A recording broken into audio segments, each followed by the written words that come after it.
જય ગૌ માતા, જય ગૌ માતા, જય ગોપાલ, જય નંદી મહારાજ. હા જો 5મી જગ્યા. આજે 11 ટોટલ 5 જગ્યાએ ચરો આપવામાં આવ્યો. જો નંદી મહારાજ આપણાને બધાથી વધારે પ્રિય નંદી મહારાજ. ગૌ માતા તો પ્રિય ખૂબ, પણ જો નાના નાના નંદી મહારાજ આ જો છકડાના અવાજથી જો આવે રહ્યા.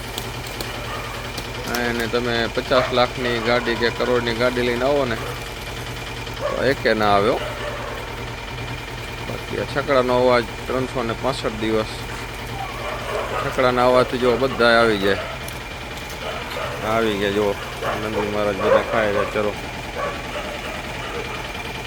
ખાઈ સુઈ જશે હવે. જય ગૌ માતા, જય ગોપાલ, બાપા સીતારામ, હર હર મહાદેવ, જય શ્રી રામ. ગૌ માતા નંદી મહારાજ ચરો ખાઈ આરામ કરશે હવે. ત્યારે રાતે વાગ્યા 11:30 પોણા 12.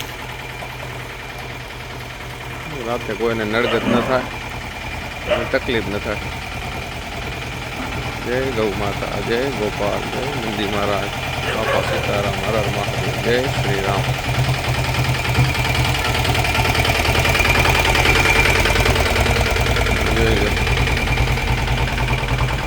આ ગૌ માતા, આ નંદી મહારાજ, આ નંદી મહારાજ.